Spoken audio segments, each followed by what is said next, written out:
Λοιπόν, ακούγομαι νομίζω, ναι. Σας καλωσορίζω τους λίγους γενναίους, ελπίζω πιο πολλοί μας παρακολουθούν από το YouTube, που ήρθατε στην τελευταία φετινή διάλεξη του προγράμματος μεταπτυχιακών σπουδών στην Οθωμανική Ιστορία. Σήμερα έχουμε τη χαρά να μας μιλήσει ο Δόκτωρ Ümit από το Πανεπιστήμιο του Newcastle στην Αυστραλία, όπου είναι καθηγητής στη Σχολή Ανθρωπιστικών Επιστημών, Δημιουργικής Βιομηχανίας και Κοινωνικών Επιστημών στο τομέα ιστορίας. Είναι μέλος της Βασιλικής Ιστορικής Εταιρείας και έχει δουλέψει σε θέματα της ύστερης Οθωμανικής ιστορίας, με έμφαση στους Αρμένιους και στην αρμενική γενοκτονία. Έχει δημοσιεύσει ένα βιβλίο με τίτλο, ως συνσυγγραφέας, τον τόμο The Spirit of the Laws, The Plunder of Wealth in the Armenian Genocide, το 2017. Και πρόσφατα, το 2021, δημοσίευσε το βραβευμένο βιβλίο The Armenians of Aintab, The Economics of Genocide in an Ottoman Province, και δουλεύει τώρα στο τρίτο του βιβλίο, το οποίο έχει θέμα τα παγκόσμια σχήματα, ας πούμε, μαζικής βίας στις μεθοριακές περιοχές της Οθωμανικής Αυτοκρατορίας από το 1860 περίπου μέχρι το τέλος της Αυτοκρατορίας. Σήμερα ο Dr. Kur θα μας μιλήσει με θέμα The Ecumenical Empire, Marginal Bodies and Inter-ethnic Relations in the Late Ottoman Empire.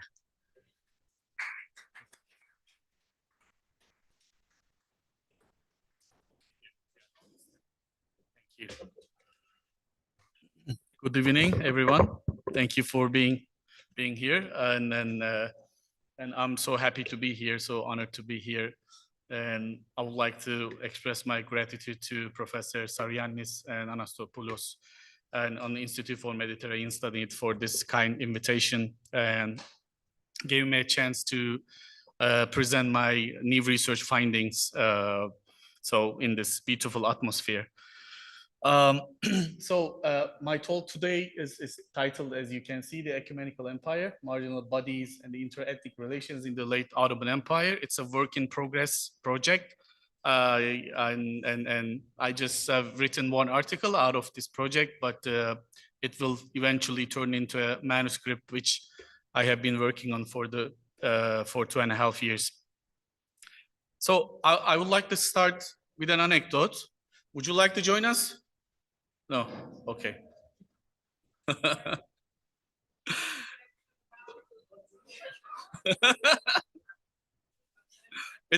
It's about an orgy which took place in February 1915 in Ottoman Adapazarı. Okay. So I would like to start with that anecdote.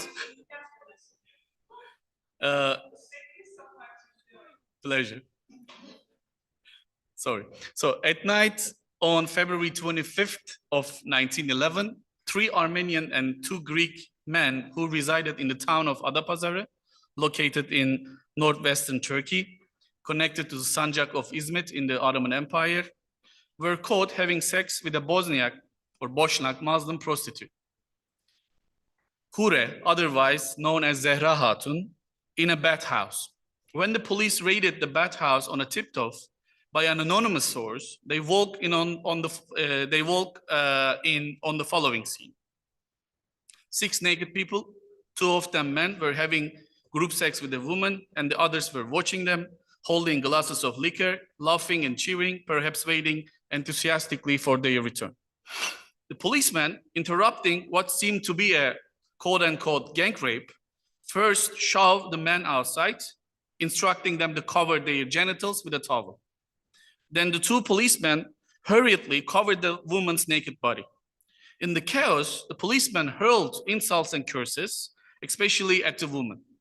Eventually, the bathhouse party was instructed to get dressed, taken outside, arrested, and taken into police custody. Later, the recently appointed local prefect of Adapazarı, Hüseyin Sırrı Bey, ruled that the accused should remain in custody until they could be brought in front of a judge.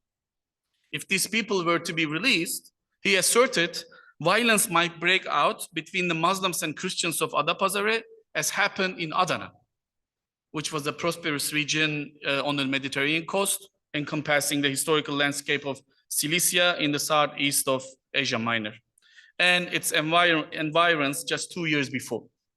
The large-scale massacres of Armenians, known as the Adana massacres in 1909, and claimed more than 20,000 Armenian lives. Citing his fear of similar intercommunal violence, Sırrı was in favor of the detention of the bathhouse gang to prevent problems. But that was not quite the case. Although claiming to thwart troubles, he was aiming to create them. Sırrı Bey sought to sour relations between Muslims and Christians living together largely in peace by creating an atmosphere of chaos and confusion. In so doing, his goal was to reinforce his political position, yet social and political dynamics in Adapazarı differ from those Adana here in the northwestern Anatolian town. The will to coexist prevailed over the violent and sectarian political agenda of a local prefect. It was a region with ethnic and religious diversity with long-standing communal connections. In this paper, I assert that long-established neighborly relations created strong ties between the two communities. Such specific social and political dynamics, especially face-to-face interactions in economic and commercial fields, point to the existence of a shared space for social and political interaction and social capital that prevented violence from breaking out locally.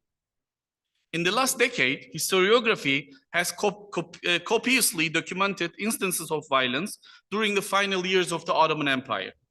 Indeed, we have reached a point in which that has been less accounted for is the resistance to violence or communal collaborations. This talk offers an examination of those times when violence might have felt what would come next, and it didn't. The story begins, curiously enough, with sex in a bathhouse. In his groundbreaking book, Age of Coexistence, rather than viewing the Arab world as a place of age-old sectarian animosities, historian Ussama Makdisi describes the forming of a complex system of coexistence, what he called the ecumenical frame. It was an analytical concept to show how ethnically and religiously diverse regions created a modern culture of coexistence and Muslim and Christian political collaboration amid Ottoman reformation, European colonialism, and the emergence of nationalism. I take Makdisi's arguments one step further and contends that traces of the same ecumenical frame can be found not only in the Ottoman South, otherwise is known as al-Mashriq or Greater Syria, but in other parts of the empire, and manifests itself through the absence of or resistance to violence. Taking as its inspiration Makdisi's ecumenical frame of an imperfect but durable coexistence in the Ottoman Mashriq, I examine an incident that, in other contexts of the period, could have quickly boiled over into the riots and massacres. Despite relentless efforts and meddling of an Ottoman statesman, it demonstrates how the framework for coexistence gained the upper hand, even when the incident of an inter-ethnic, perhaps violent, sex could have caused riots similar to those as well in the empire. It reveals how imperial variations and local ethnic constellations mattered in restraining intercommunal violence and to defy the broader strokes of universal inter-ethnic tensions at the end of the empire. In seeking to explain the spectacular violence of the late Ottoman period, the historiography, as I have mentioned, has spent less time examining the dynamics that enable multi-ethnic communities throughout the empire to weather tense moments as often as not. Scholars have been largely focused on explaining the origins, causes, and macro dynamics of large-scale, usually state-sponsored violence against the Ottoman Christians. But generally, this literature, including local studies, has not investigated the microdynamics of non-occurrence of violence. empirically rich and micro-historical studies on this subject scarcely exist. Understanding intercommunal dynamics that are outside the scope of spectacular violence indeed rarely make history and are ignored as the mundane everyday that hardly even warrants a footnote in the annals of history. This talk instead focuses on local resistance to the provocation of corrupt Ottoman governors, other outsiders, or outlier individuals. It's the mundane of the non-event that indeed is critical to understanding the ecumenical frame so provocatively placed on the table by Makdisi. It's possible to increase these examples, by the way. For instance, on the same date, again, the governor of Aleppo, Reşit Pasha, prevented the occurrence of massacres and exerted strenuous efforts to restrain the situation, then did his counterpart in Adana. Besides him, according to Rafael Fontana, the British consul in Aleppo of the time, the colonel of gendarmes who demonstrated great vigilance in trying to prevent any incident. Fontana holds that a key restraining factor in Aleppo was the intertwinement of commercial and material interests of the Muslim notables with those of the Christian merchants, meaning that any losses by pillaging and fire would result in equal financial losses for both parties. In the same way, an incident similar to the Adana massacres of 1909 did not occur in Aintab. The city stayed relatively calm, and a period of peaceful coexistence, though fragile, prevailed in the district. Thanks to the effort of pro-CUP district governor Ali Kemal Bey and Ahmet Ağa, one of the influential Aintab CUP club members, as well as some men of religion, sheikhs, and other local administrators, no massacres took place in Aintab. However, the reason why I am focusing on specifically Adana here is that Adana massacres and the trauma it caused was more vibrant and fresh in the memory of Adapazarı's Muslim and non-Muslim communities. It was more embedded in the collective memory of the Adapazarı people than the other cases, and had a more symbolic meaning, and more importantly, Adana was repeatedly referenced in the testimonies of the historical actors involved in this case in the Ottoman archive documents that I drawn on this paper. In this regard, this paper stands to make an important corrective to the methodology used to think through violence in late Ottoman society through contextualization. The late Ottoman Empire, in the words of Cem Emrence, characterized by socially and materially distinct political geographies, and it was local politics, economy, and contention that shaped the Ottoman Middle East during the 19th century.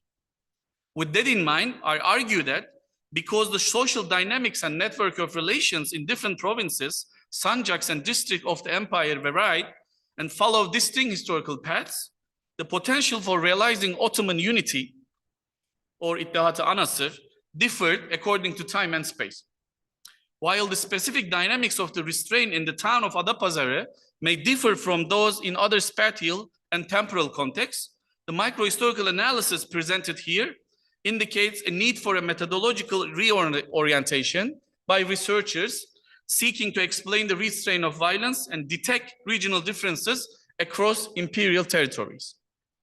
The main point here is the political will of Muslim and non-Muslim communities in Adapazarı, as well as a few Jewish families as well, who were committed to the idea of living together, superseded Sırrı-based counter attempts. As a result, in such a critical period in the life of both communities, restraint prevailed, hindering any potential violence. The concept of coexistence as an ecumenic frame was a common ground for people, at least in Adapazarı. So this paper shows how members of their respective communities resisted their community being split up along artificial ethno-religious lines and antagonistic identities as Muslims on the one hand and the Christians and Jews on the other. While these communities did work to define themselves and their political rights, demands, representations, and problems, they did not articulate this through their ethnic or religious identities. In this way, they averted the sectarian conflict Sırrı Bey desired. The local community's attitude was a deciding factor in this case, as both perpetuation of and resistance to violence are shaped by the ideological makeup of the individuals and groups involved. So this is 19th century Adapazarı, the Armenian quarter of the city, of the town. I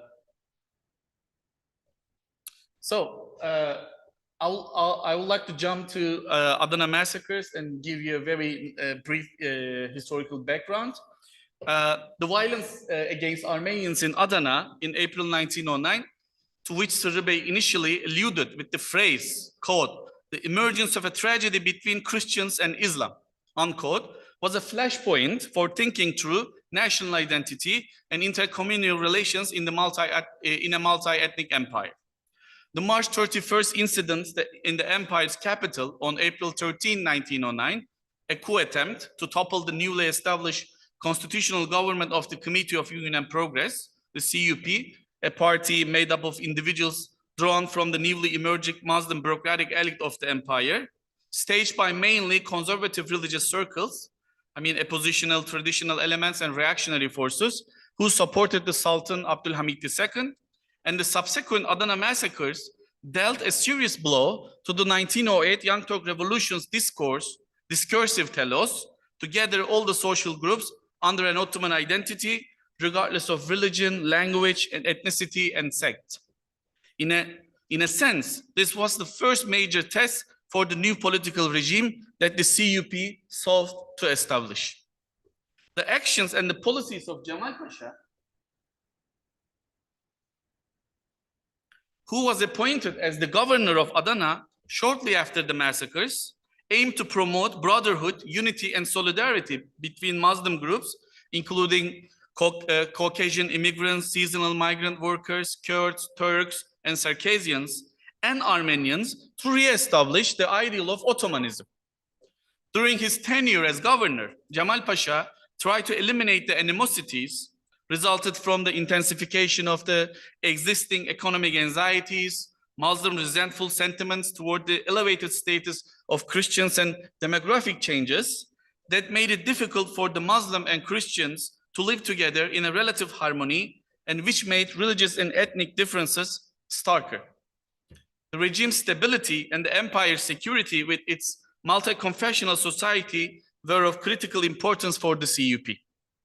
It was therefore essential to prevent events that would disrupt this. In Cemal Pasha's words, quote, "Separation is weakness and unity is strength.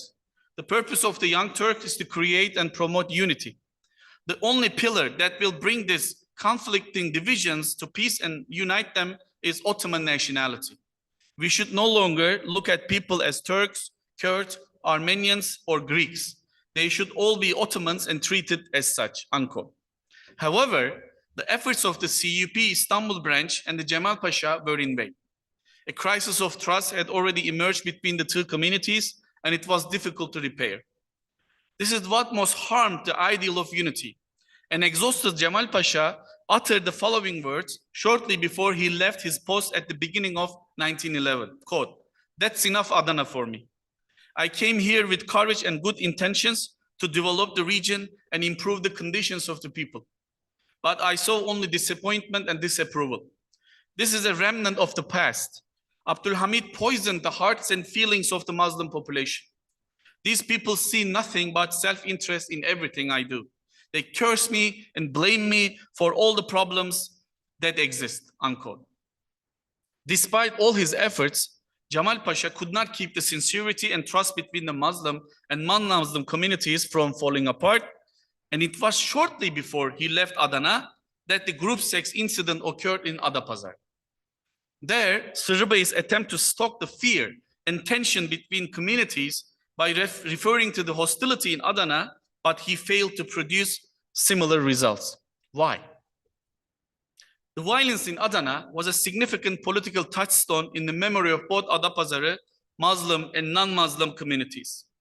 It resulted in manifestation of extremely polarized and antagonistic group identities by inscribing hard boundaries through act of killing. However, when at a similarly critical juncture, the people of Adapazarı chose to protect the constitutional regime. It was the community's strong political convictions that cut across ethnic divisions that allowed for a collective opposition to Sırrı-based separatist scheme. In addition, the people expressed their various complaints regarding Sırrı-based forced collection of funds, the Süleyman Forens issue, and other unlawful and arbitrary administrative practices. Fending off the allegations against him, he brought up the events in Adana to draw the attention of the central government to the situation in Adapazarı. Note that the latter was also geographically much closer to the imperial capital, and the formal, especially in empires, the closer you were to capital, the rules and regulations, aspirations, and the values could be put into practice more. So Sırrı Bey, full name was Hüseyin Sırrı Bellioğlu. He was a bureaucrat who intimidated and manipulated everyone, including the people of Adapazarı and the CUP government. Apart from utilizing social issues for his benefit, he inflamed tensions to aggravate the severity of such problems. To this end, he did not hesitate to break any laws and regulations that limited his authority. In the name of getting a promotion, he even provoked and manipulated the local community so that not even the law could harm his bureaucratic authority. Muslim and non-Muslim people alike used the law to oppose the governor's actions. With its proximity to the Ottoman capital, Istanbul, and advantages stemming from its easy access and agricultural potential, Adapazarı was one of the more prosperous regions of the empire. According to the census of 1906 and 1907 in the empire, the Muslim population of the Adapazarı district was around 74,000. In addition, smaller communities of Greek, Armenians, Jews, and Protestants lived in the town. The Greek population was around 8,000, and the Jewish population was around 236. The Armenian population totaled around 15,000, including 8,000 males and the rest females. These men and women belonged to the Armenian Gregorian community, and there were also 628 Armenian Protestants in Adapazarı. As the region continuously took in immigrants, its demographic balance changed rapidly in the wake of Crimean War, 1853-56, the Russian-Ottoman War, 77-78, and the Balkan Wars, 1912 and 13. During this period, massive numbers of Muslims were forced to migrate, and one of the places they settled was Adapazarı. In particular, Bosnian Muslims forced to emigrate from Rumeli to Anatolia were settled in the town. In this way, from 1856 onward, Bosniak migrants, like the prostitute Hure or Zehra Hatun in the bathhouse, were brought to the district. By 1911, this Muslim population had become the majority in the area. This flow of migrants contributed in essential ways to Adapazarı's economic development. Being linked to the railroad line helped Adapazarı's economic growth as well. By the beginning of the 20th century, it had become an important economic entity. In this period, Muslim and non-Muslims lived relatively peacefully. Armenians and Greeks influenced the district economic, social, and cultural life. The American Board of Commissioners for Foreign Missions opened a station in Adapazarı in 1840. In the second half of the 19th century, educational efforts of American missionaries in the region contributed greatly to the social and economic development of Armenians in particular. From the importance of Armenian tradesmen in the economic life of Adapazarı and surrounding region, it's clear that Armenians, who were the most populous group of non-Muslims there, were heavily active in agriculture, trade, and various crafts. They were the majority in professions relating to weaving and textiles, shoemaking, bricks, roof tiles, and other construction materials, money changing, and iron welding. The rapid changes stemming from bureaucratic centralization, administrative modernization, and migration in particular, increased tensions between the different ethno-religious groups of Ottoman society. In analyzing these tensions, one must take into account the swift increase in the Muslim population, their inability to adapt at the same speed to the changes, and relatively few possibilities they had to secure a livelihood. One example of what desperate people will do to make a living occurred on February 25th, 1911. and subsequently snowballed. This was a case of adultery between a Muslim woman and 5 Christian men. This event reveals the struggle to adapt faced by both Muslim and Christians caught between the traditional balances of Ottoman society and the radical transformation of conditions at the outset of 20th century. On March 1st, 1911, roughly a week after the incident in the bathhouse, 28 people, 10 of them headmen or neighborhood headmen, signed a joint petition, Arz-ı Mahsar, and delivered it to the local prefect's office, that is to Sırrı Bey.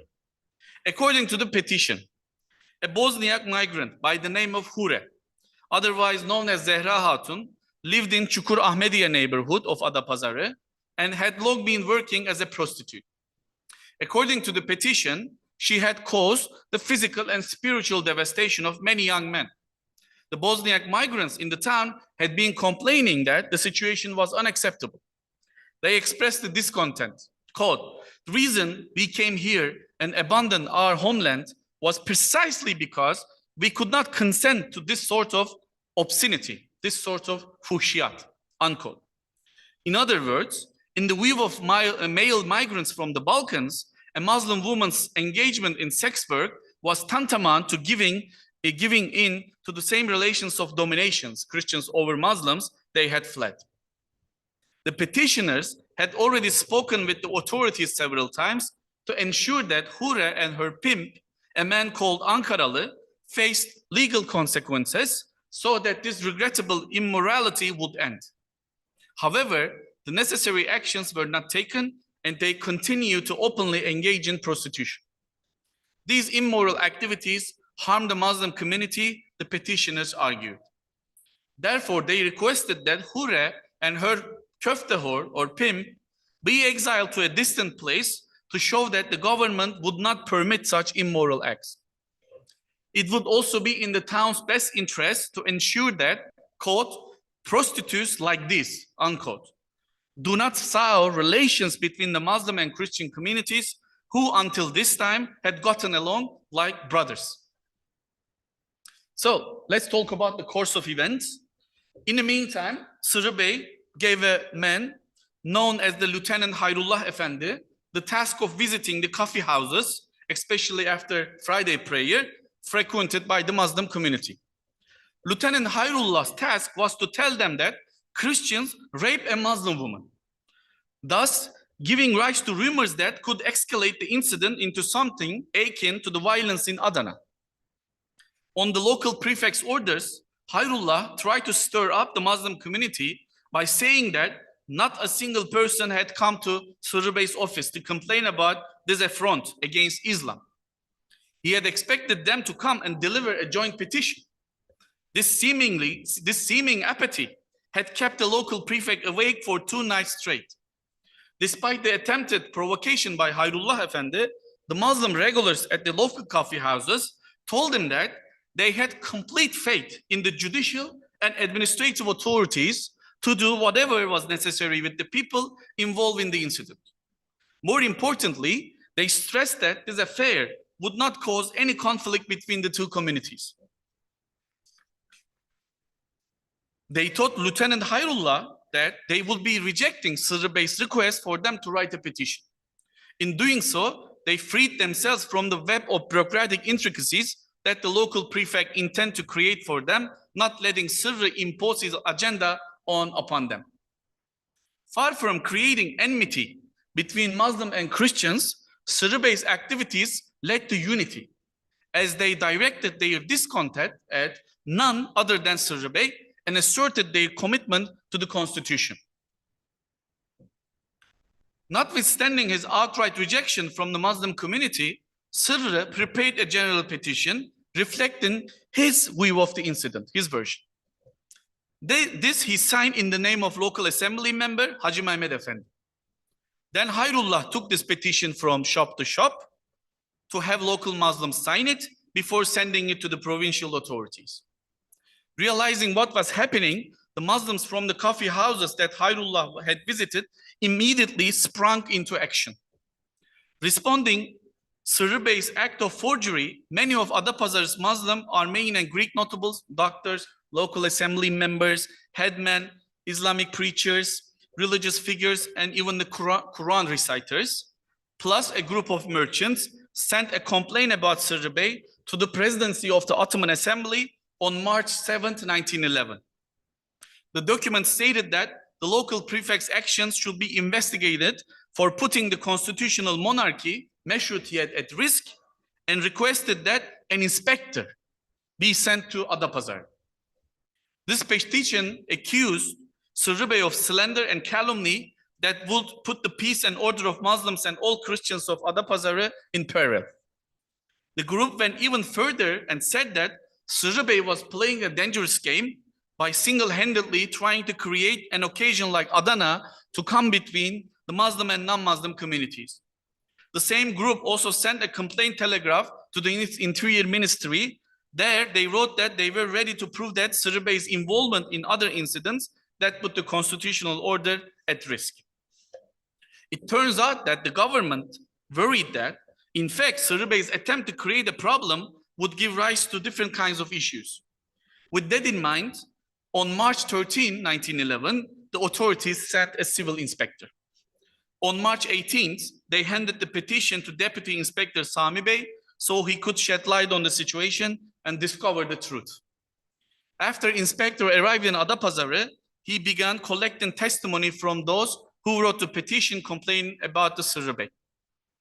When inspectors sought to unveil was whether Sırrı Bey intended to turn this commonplace event into something with a political character, as how the governor of Adana, its local notables, and İhsan Fikri, the CUP leader, and the editor of the İtidal newspaper were able to escalate ethno-religious violence in Adana. The inspector's questions were not limited to these. He also scrutinized what other activities Sırrı may have engaged in that would put the Ottoman constitutional order in danger. The inspector thoroughly asked questions to grasp the local prefect's motivations and how he stood to benefit. He focused on uncovering details that will help explain the event from beginning to end and how Sırrı intervened at various stages. It would not be a stretch to argue that, far from being a standard investigation, it was motivated by a fear that things might get out of control due to Sırrı Bey's manipulation of the events. As explained below, the last thing the government wanted was another major incident like in Adana. According to a report about Sırrı Bey sent to the Interior Ministry, he began as the local prefect of Adapazarı in May 1910. Although he had many faults, he was a capable administrator and honorable bureaucrat. In terms of character, he was easily angered but held the love of country above everything. The reports about him note that because he was young and inexperienced, he did not have the necessary knowledge to be a local prefect. So he has not been successful in his duties in Adapazarı. Although he studied at Mülkiye, he did not possess the legal knowledge of a well-rounded bureaucrat. The main reason for this is that while he was in the last year of his studies, he was exiled for participating in protests against Sultan Abdülhamid II in Beşiktaş. Among his most commendable projects in Adapazarı were his reorganization of municipal services, his foundation of a poverty fund for Muslims in the town. In addition, he consistently stressed the importance of education for Muslim community and used donations from the community to build a school for girls. One of the more serious complaints about him that when he was unsatisfied with something, he would lose his composure and act impulsively. He listened to the advice of grovelers who curried favor with him, leading him to make mistakes. The bathhouse incident is exemplary in that sense. Sırrı acted as if to confirm what was said about him in this report. He aimed to drive a wedge between the Muslim and Christian communities of the town, harming the constitutional regime. Both communities were aggravated by the situation Sırrı tried to create and not to take any legal action against Hayrullah Efendi, even though the community told him that Hayrullah was going around coffee houses trying to pressure the community to action. The prostitute known as Hure had engaged in prostitution in Adapazarı before. The neighborhood community had successfully petitioned her to be exiled to Düzce, 50 miles away from Adapazarı, but she returned to town anyway. the community had applied to government to have prostitution banned.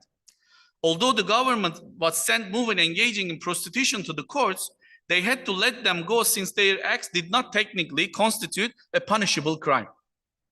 The community of Adapazarı interpreted this government incompetence. As a result, those engaging in prostitution continued to do so with impunity.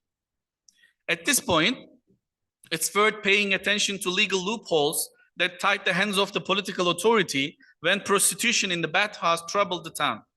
The loophole made it possible for practices from the canon law, which had become traditional and familiar over time, to be applied.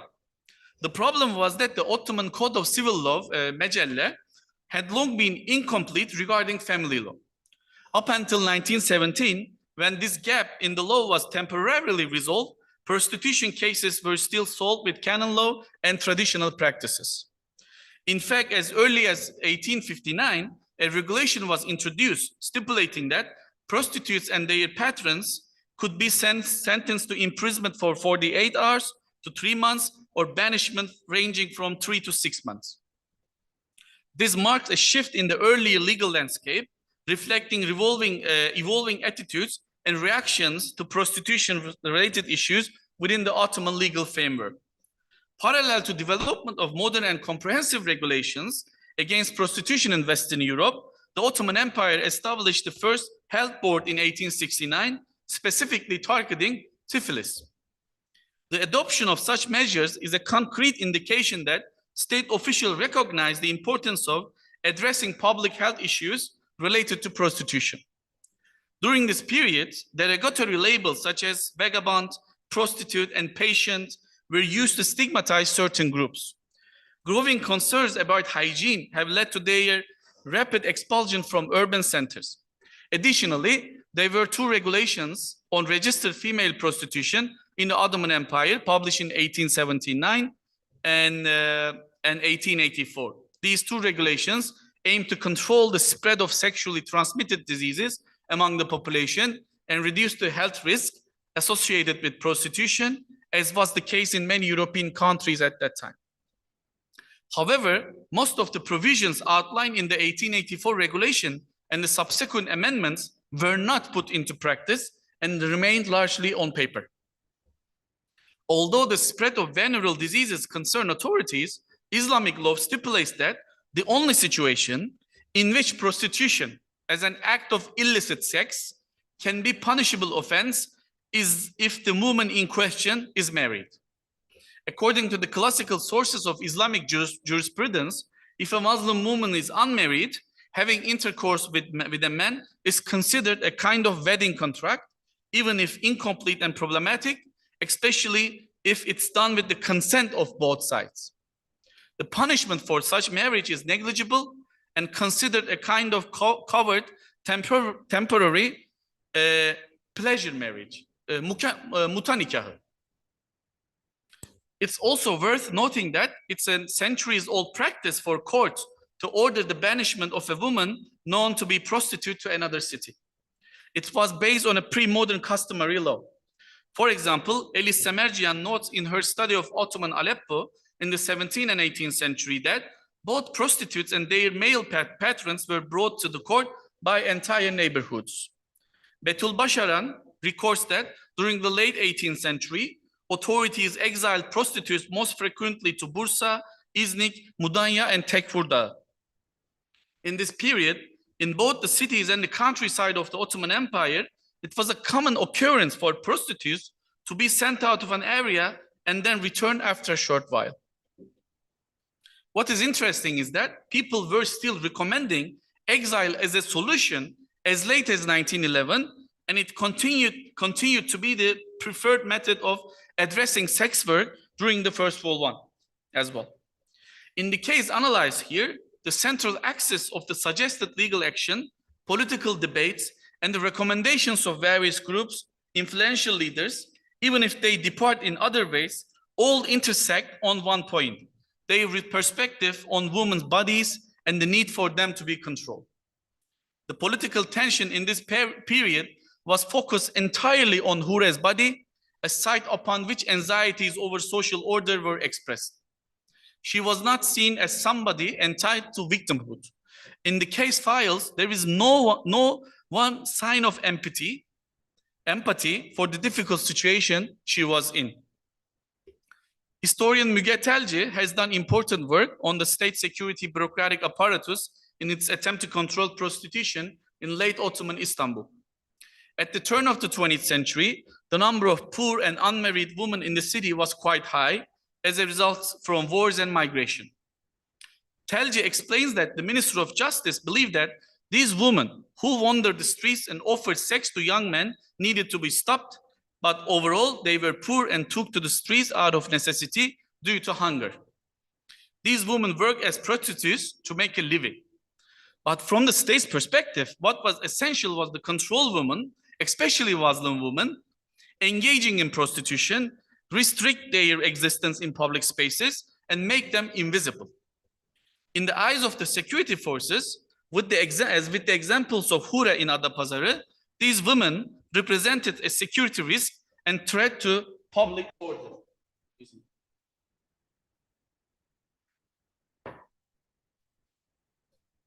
For example, by 1910, those who work as prostitutes were either sent to the poorhouse or military sewing or tailoring workshops, or else to relatives in their hometowns. In March 1911, a new memorandum was added to the penal code by the police statutes for those who engage in prostitution or act contrary to the public morality and decorum of Islam. This regulation had no practical benefits because there was no legal enforcement mechanisms. In this way, an unclear situation emerged when police were given the power to crack down on prostitution.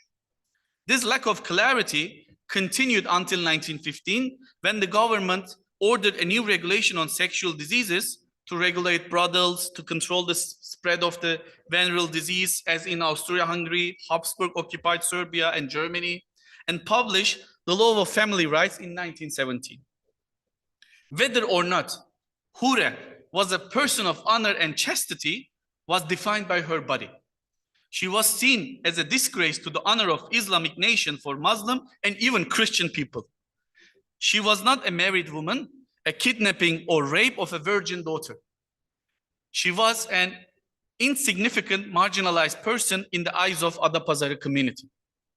As the prostitute Hure, she had no rights and was allowed no quarter. Knowing that, Sırrı, as a government bureaucrat, manipulated and used a new memorandum of March 1911 as an addition to the penal code to suit his interest. He took actions outside the law, pretending to enforce it. In his telegraph to the district governor of Ümit, Sırrı Bey described the woman involved not as a Muslim prostitute, but a Muslim woman, which was a further sign of his intentions. Similarly, by saying an unfortunate incident between Muslims and Christians could break out in Adapazarı too, he was alluding to events in Adana. He knew that such an incident could only be started by the Muslims of the community, and again betrayed his ulterior motive by not specifying in the telegraph that the woman was a prostitute. Additionally, Sırrı acted in a deceptive manner, as he knew very well that the power of deception lies in his ability to change the mind of the addressees, the deceived. Deception seeks to drive the action of others through creation of an emotional situation. When Sırrı Bey's men, Lieutenant Hayrullah, went to the coffee houses of Kara Osman Mosque right after Friday prayers, he came across the Hatip İsmail Efendi, attorney Boşnak Hilmi, Karasu Nahibi Yusuf Efendi, and others. He tried to induce them to provoke the Muslim community by saying to these esteemed men, quote, "Is there no Muslim blood in your veins?" Excuse me. What are you sitting around for? They are screwing Muslim women in Christian bathhouses. Gavur hamamlarında Müslüman kadınları düzüyorlar. The local prefect hasn't slept a wink all night. He expects you to send a petition, unquote. Hayrullah's words also reflect how Muslim identity is connected to intercommunal sexual boundaries.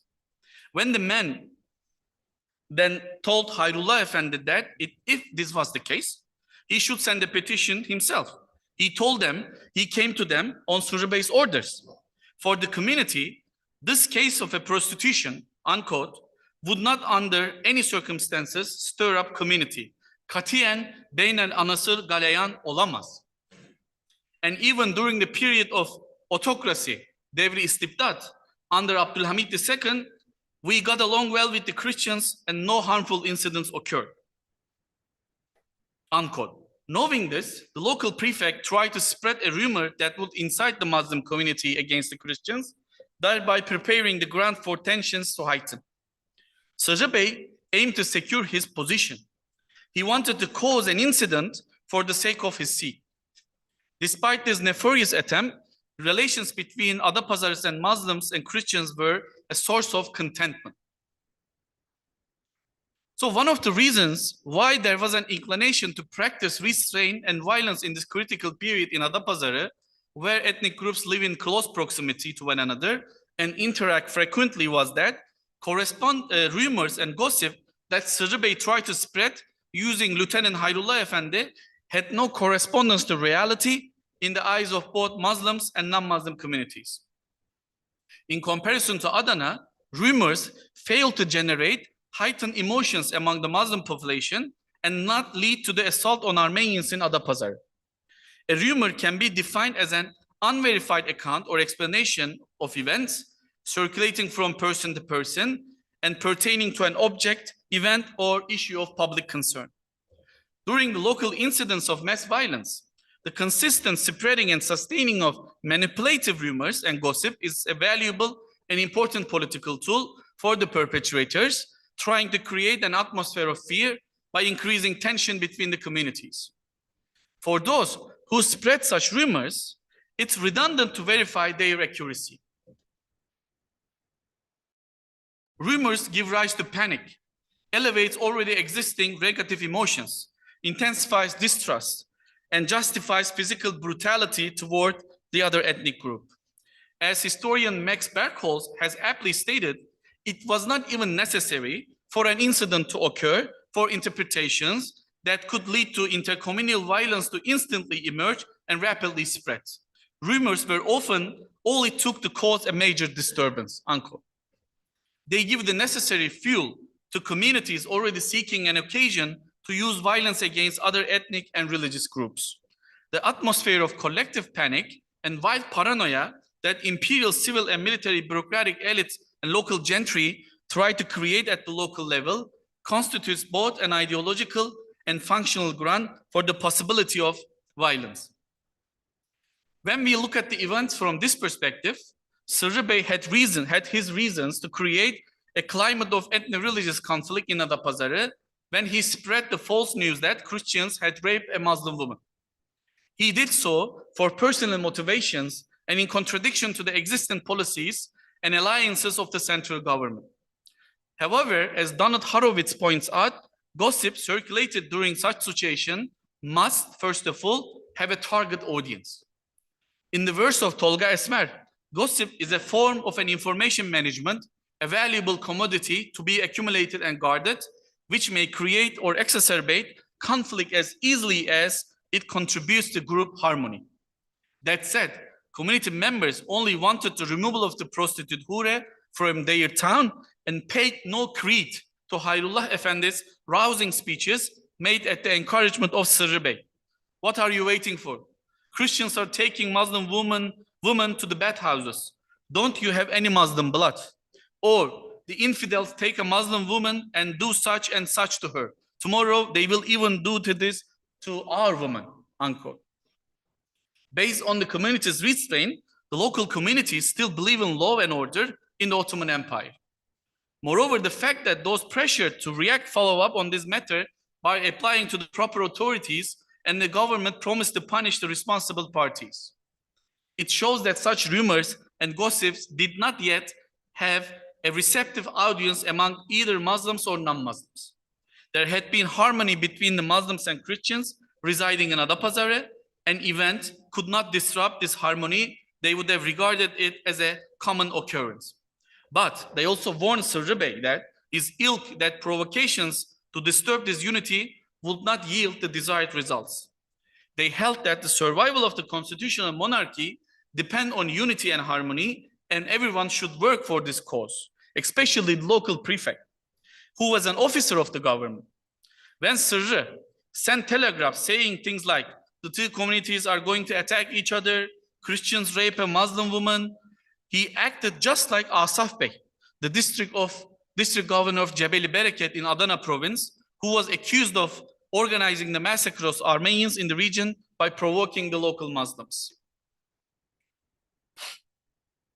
Moreover, although Sırrı Bey mentioned a regrettable incident in his telegraph, the man who had illegitimate relations with Hure walked in and out of the courtroom unharmed.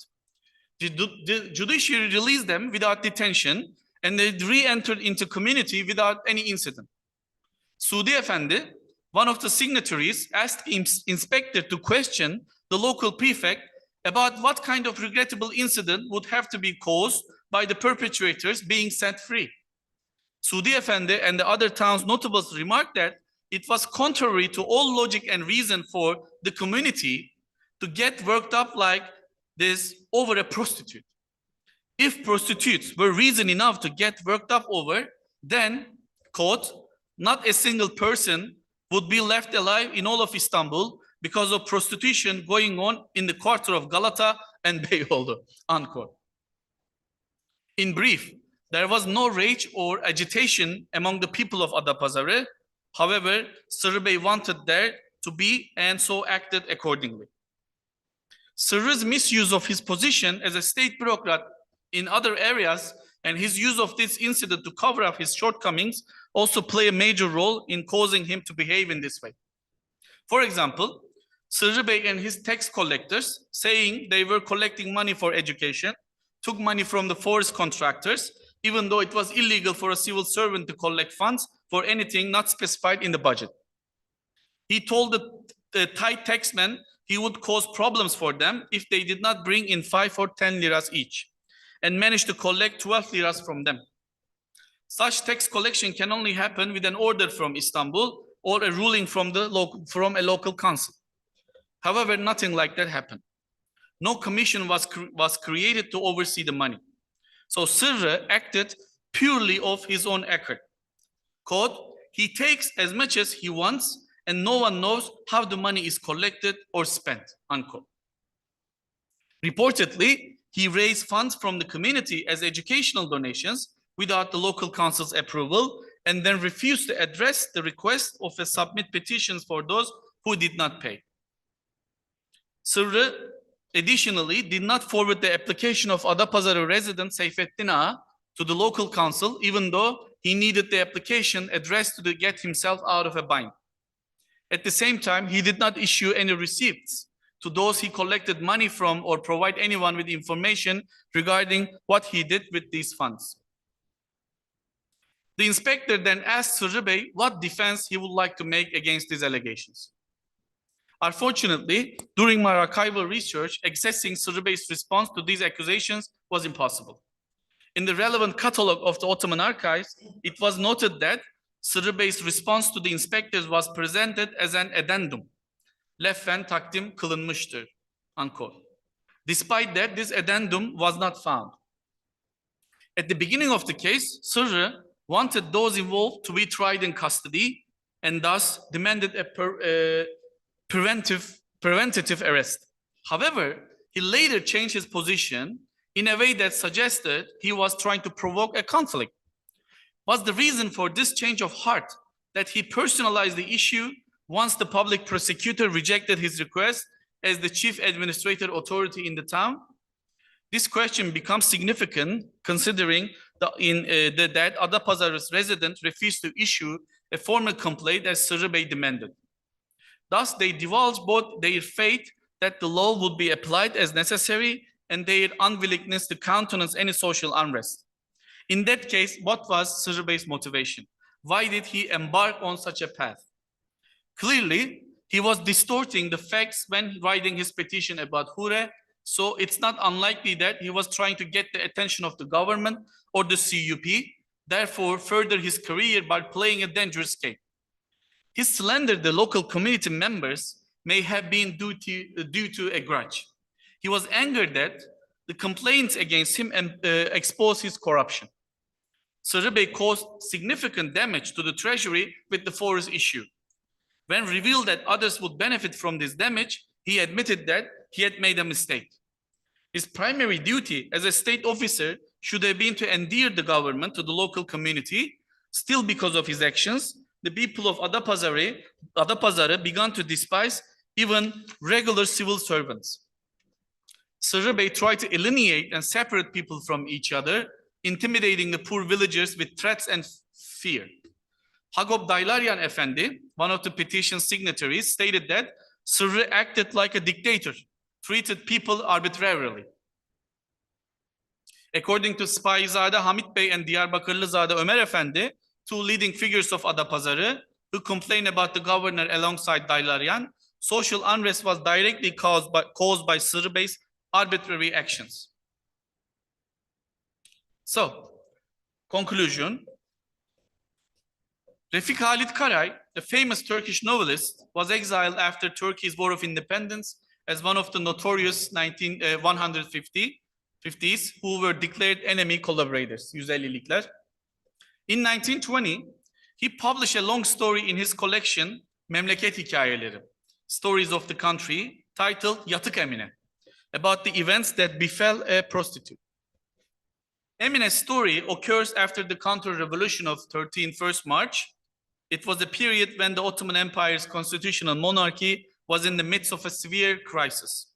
In the story, Emine lives in Ankara and makes her living as a prostitute. Due to unfortunate incidents in the city, the governor exiled her to a district 2 hours away. The local prefect warns the gendarme commander not to allow Emine to commit any immoral acts while she is there. The residents had heard that Emine had settled in their town and felt a great unease. They sent a committee to the local prefect to tell him that they do not want Emine there.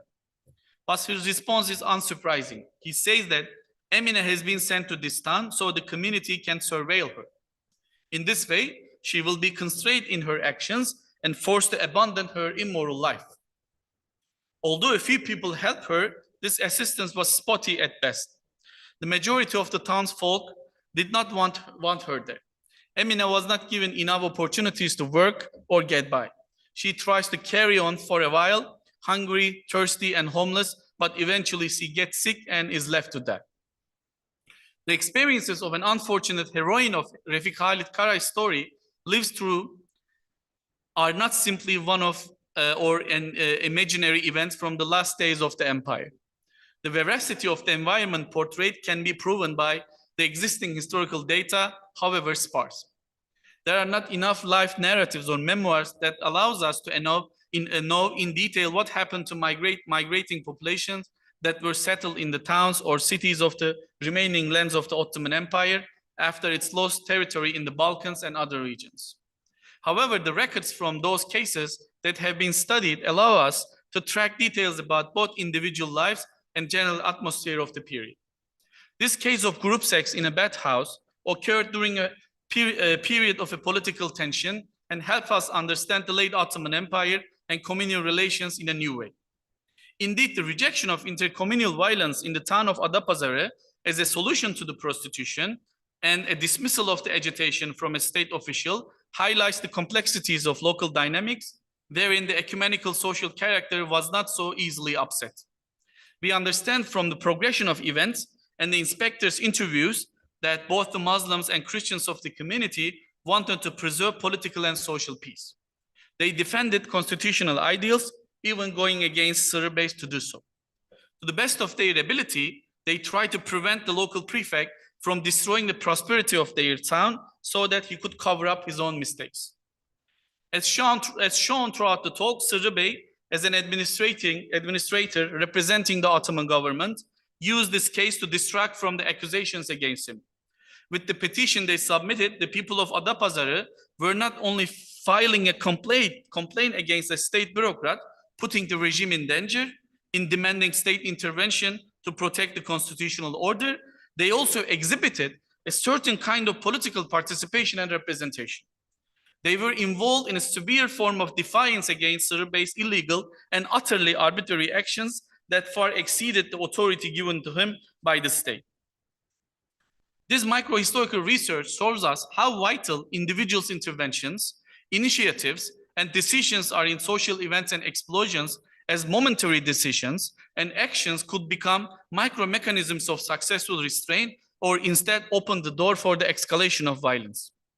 Muslim community, led by Bosnians and the non-Muslim communities of Greeks, Armenians, and Jews, developed an ecumenical frame to maintain communal harmony and national unity. They did this just before two important wars in North Africa and the Balkans that they deeply affected the political fate of the empire and the CUP. Their actions reveal a strong political awareness. Close to the imperial capital, in the political period of 1911, the two dominant religious groups sought to live together peacefully under the banner of Ottomanism. As the highest local authority, Sırrıbey played with the legal and social balances of the town, abusing the power with which he was invested. Meanwhile, he challenged anything that threatened his position, including the law. However, the law functioned as it was supposed to. Following the law against his agenda, the community did not allow him to manipulate them. In the end, the common sense and the will to live together in the two communities was victorious. The people took a clear stance and did not allow this harmony and balance to become a matter of debate. Sırrıbey tried to impose his conservatism and his moral ideals on society through the case of prostitution. But when both communities refused to accept this and his bureaucratic authority was shaken, he chose to scare the community and heighten tensions by naming the Adana incident. Therefore, he tried to draw the attention of central government to Adapazarı by bringing the events in Adana and its surroundings to the agenda. In this way, he attempted to manipulate both the public and the government. For the CUP government, Sırrıbey's actions were also unacceptable. The government did not want to harm the constitutional monarchy and the ideal of Ottoman unity. Especially after the events in Adana, any subsequent debate would only harm the government's legitimacy and political power, given that it was already facing hefty opposition from within and without the parliament. The CUP, which has successfully organized a revolution for this ideal of coexistence in July 9 of 1908, continued to resist the emergence of any vacuum in political authority in the provinces. The first conditions for peace, the different groups of the empire and prosperity, security, and order in the country was the continuation and sustainability of the constitutional monarchy. It was this that Sırrıbey threatened to sabotage. Thank you for your patience.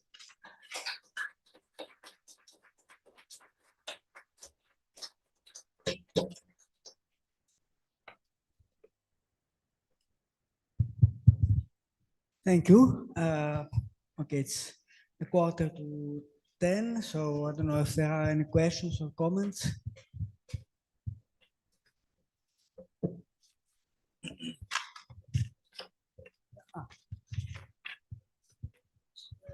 Ümit, for this talk, I have a very, very simple question. Maybe I jumped something on photographs, which is behind you. Yeah, that's on the right side. Can you explain us? Sure. So actually, Sırrıbey, so he was a Mülkiye graduation, Ottoman state bureaucrat, but he played a critical role during the Kemalist occupation of Asia Minor and the Ankara government. He became the first minister of finance of the Ankara government in 1921. He was the founding members of the Felah-ı Vatan Grubu in the parliament as well. So he was known as like the opponent voice par excellence in the parliament. And he was an overarching enemy of İsmet İnönü. And Mustafa Kemal was in favor of him. He wanted him to be always in the parliament, and then became like an outrageous voice in the parliament. So he always made him have a seat in the parliament. But Sırrıbey became an overarching opponent voice of İnönü's performance in Lausanne, and also about Mosul, Cyprus, and etc. And once Mustafa Kemal died in 1938, İsmet İnönü became the prime minister, and his first act was to kick Sırrı Bey out of the parliament. And then Sırrı Bey continued his opposition to İsmet İnönü outside the parliament, outside of the parliament, by sending letters to the military commanders of the army, and sending letters to the critical members of the cabinet. And İnönü had him followed, and he was busted in the post office while sending one of those letters. So he was put in prison, and İnönü sent a man to the prison and asked him to just ask for forgiveness, and then he would be set free. He rejected it. He said, I will be put in prison, and there will be a court verdict, and then I'll be set free, and I will want all my pensions back as well, which were annulled. So he was a very interesting figure in that sense. So he continued his political activities after the establishment of republic in modern Turkey, and he stayed in prison for 11 years in Istanbul, and his prison mate was Necip Fazıl Kısakürek. So they were in the same war, and once he was set free as a result of the court verdict, and he just got out of the prison, and he kissed on the ground to express or articulate his freedom or his liberty, whatever. Yeah.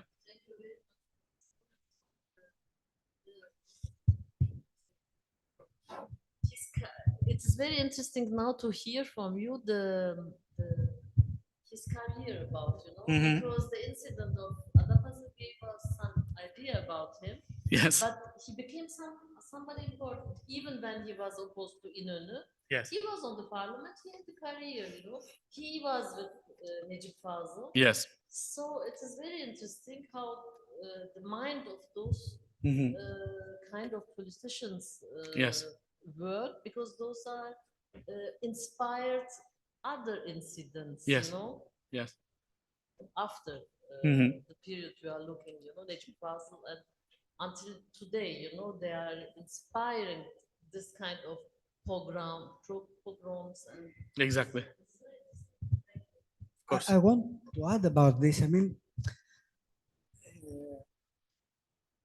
are we entirely sure that his motives were completely personal? I mean, inciting a major pogrom-like situation just to evade charges of misadministration? Are we so sure that he had no? Okay, you had your arguments against having, being this top-down instigation. Okay, but he might have some political motives or some kind of, nationalist vision that would be benefited by an Adana style situation. Yes. I think he might have had definitely political and nationalist motivations. Also, his approach towards the prostitution, was quite conservative. Yes, he was a member of the CUP. He was a CUP guy, but he came from the conservative faction of the CUP, and he had some moral ideals. I think his moral ideals or his understanding of morality became so concrete and was obvious in this case, in his approach or the way he handled with this event in the bathhouse. It also reflected upon that. But I think he wanted to create his own order in Adapazarı as well.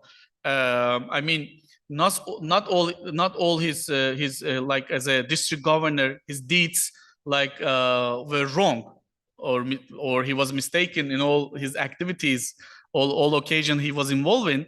But I think, especially in the Süleyman Forest incident, there was there must have been an open auction, and he didn't do it, and he gave it to bid a foreign person in return for gaining some economic pecuniary prerogatives. And once it became known by the local community, he was very agitated. He was very angry. I mean, we should also see that it was like a political battle. These local people, these local elites, all the Adapazarı gentry, also make use of this situation to settle the scores with him from the past or from his other ill-mannered activities, let's say, in their own eyes, especially. But of course, he had political aspirations too, because he wanted to show the CUP that, you see, Adana was such a major, huge blow to the constitutional monarchy, political stability. Now there was now the chaos can become an upper hand in Adapazarı. Events like Adana might break out or might occur here. You see, I am trying to prevent it. He had this kind of manipulation. On the one hand, he was trying to stir up the conflicts and rifts. On the other hand, he was trying to show the government that he was trying to prevent from breaking out this kind of incident, regrettable incident, like in Adana. He had this kind of political agenda as well. So he saw that as like a political path for his own career to be promoted to another district or to become a governor eventually.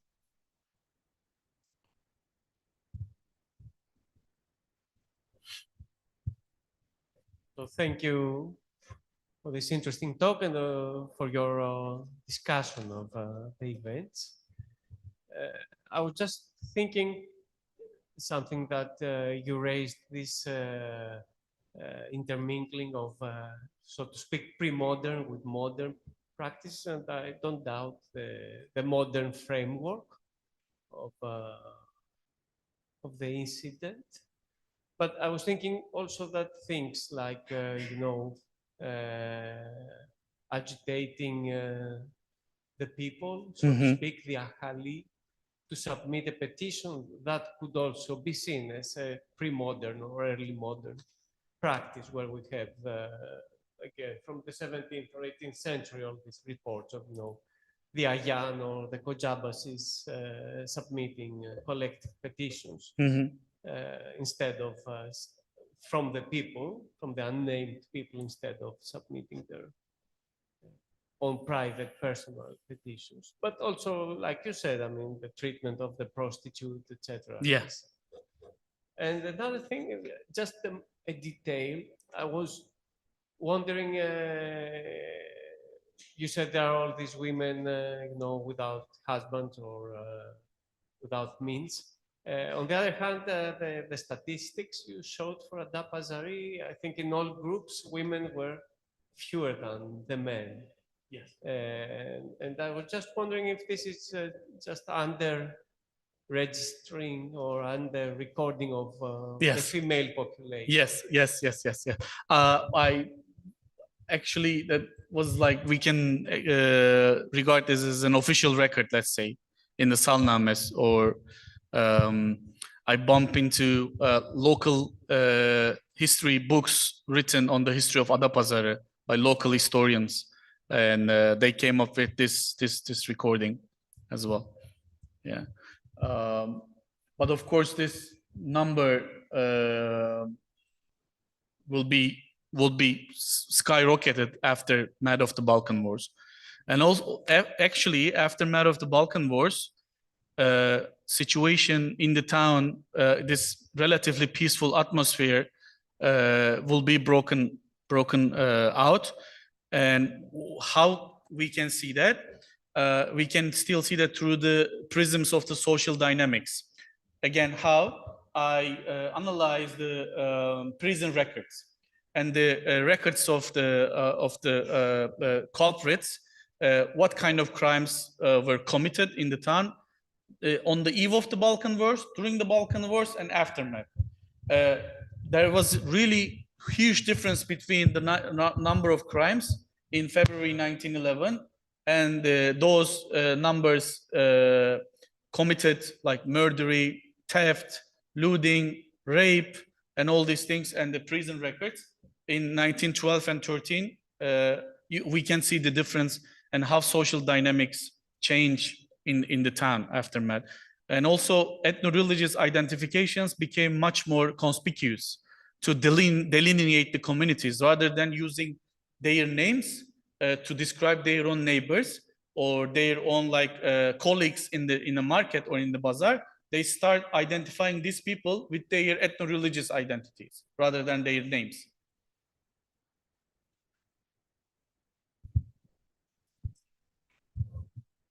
Thank you for the presentation.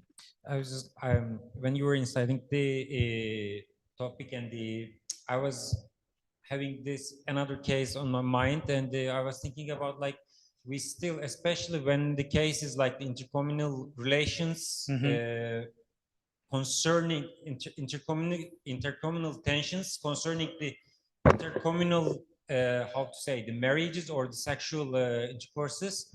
I think we should a little bit, we might also reserve the point that in such cases, the prostitution of the woman could be also a solution. Because I remember a case from Bafra in 1890s in which widow, the Greek widow from Greek widow who ran away with a Muslim man and converted, who the woman has 2 children as well. They had been, after the marriage happened, they had been called back to the village, to woman's village, and they have been lynched and burnt away. And since the lynchers were very strong, the case had been closed. But then the father of the guy, the Muslim guy, gave a petition to reopen the case. And when there was a kind of the signs of intercommunal conflict, then the case passed to the Bureaucracy Acceleration Commission. And then finally, we have lots of different witnesshoods suddenly, which starts to imply that the woman has this prostitutional, the inclinations and such, the house was not a, how to say, marriage was not a marriage, house was not really a house, brothel, etc., etc. So, also just raised my it's an amazing story. When this incident take place? In 1890s. 1890s. In Bafra. So these one and woman, so they were really lynched and burned to death. Yes, with children. The house is burned. The Muslim guy, the woman, and the 2 children died. And the guy was who started the case was very strong. Yes. So he was keep bribing, etc., etc. But the father, when the father started to went to a higher judge and they start another case. And when the case became important, let's say, then the dossier passed to the Bureaucracy Acceleration Commission. And when this commission started to have again witnesshoods, we have this from especially from the Greek villagers, he had the prostitutional things and such. Yeah. So still, and when I from being Turkey and how the woman can be easily frame, prostitute and frame. Yes, and such, yes. Just gives, it's very striking. You should write an article about it, I guess, about this case really, to see how these events came out in the city, what kind of local actors were involved, what were their positions and motivations, how rumor or gossip play a role, how people were provoked, why under circumstances that kind of incident happened over there but did not happen in another place under exactly the same circumstances. So these are important cases. It actually, what you are saying corroborates my assumption here that this regional variation, imperial variation, we have one empire sitting in the imperial capital, but actually there are a variety of the reflections of the empire, this imperial power, its bureaucracy, its local dynamics. So that's why I think this kind of case studies, micro studies is really important to understand state-society relations at the provincial level of the empire from different perspectives. Yeah, it's very insightful. One last question. It's getting late. Yeah. Okay. Thank you, Ümit. I have a question. I'm actually questioning the value of the prostitute story as an example of an intercommunal violence, or say leading to non-intercommunal violence. For example, by expelling her out of the city, this was the usual practice, right? There is nothing political. They try to protect the community, but the health of the community, hygiene, etc. On the other hand, politicization, intercommunal violence, tension, political violence, they are exceptions. Adana was also an exception. There was nothing like that outside of Adana and the rest of the empire, really few of intercommunal violence, almost nothing. So my question is how this can be an example of a community that avoided intercommunal violence by just doing their usual practice. I can understand that there were agitators trying to convince them that the Christians are attacking their women. And to tell the truth, I'm more interested on that, how the agitators were trying to convince the people and how they managed to convince them at the end. In reality, making the exception everyday life after a while. Thank you. So Adana massacres, actually, you know, there were two waves of massacres in Adana, but the massacres also took place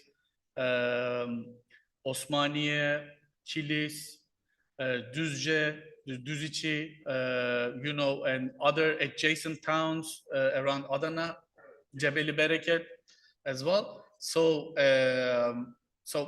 and it was taken quite seriously by the CUP because there was also political crisis in the capital, and you know, there were reactionary forces and the CUP forces, and the army from the Macedonia marched Istanbul, and they suppressed the raid or rebellion, whatever. So therefore, I think it was like Adana massacres. It was a huge blow for the political arena and the CUP as well. In the case of Adapazarı, regarding your question, you said you said agitators are not were able to convince people. You mean? They were not able to. Yes, they were not able to convince. So what was your question exactly? I wasn't able to grasp it. By expelling the prostitute, was the usual practice. Yes, exactly. So, for example, agitators were unsuccessful. And I try to understand why they were unsuccessful. So, and in reality, agitators is an exception. They couldn't convince people to make this matter political, right? Yes. Why? Just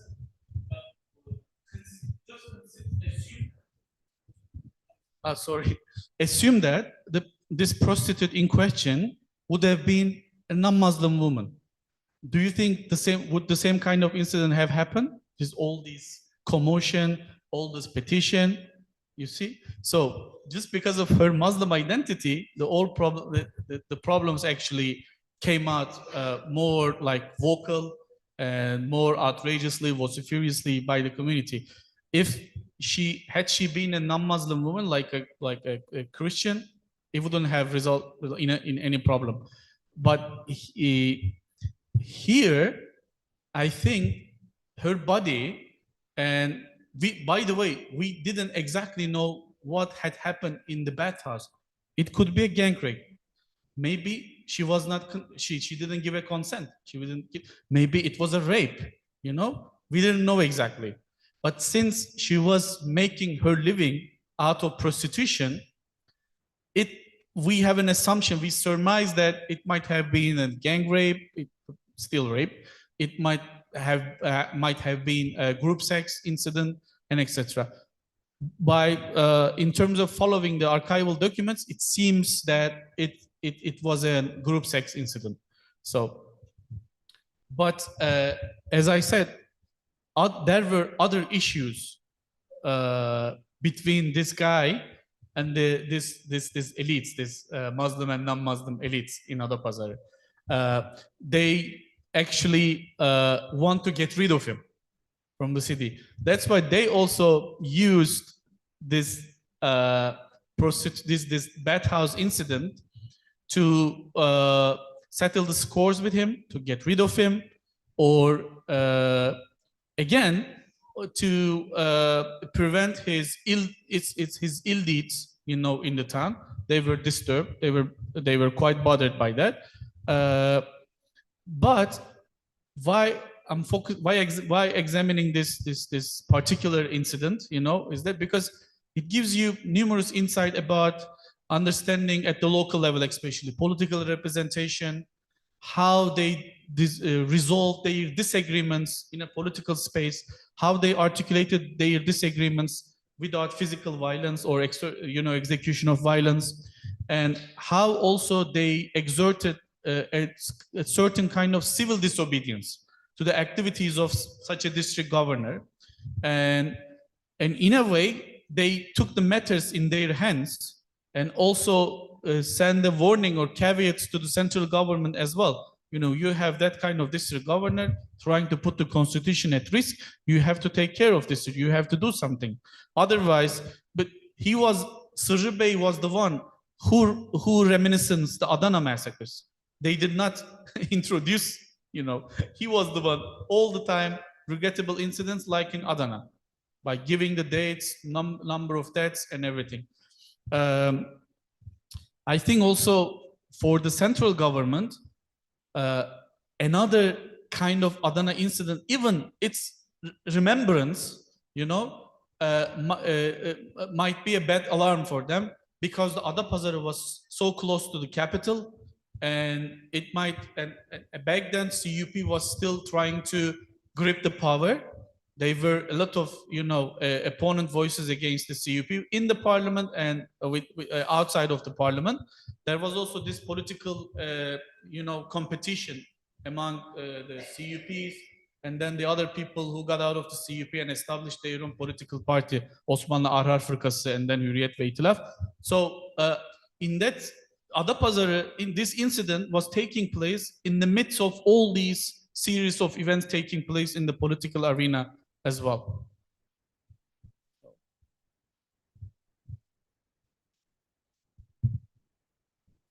I think we can end here. It's well past 10. So thank you very much.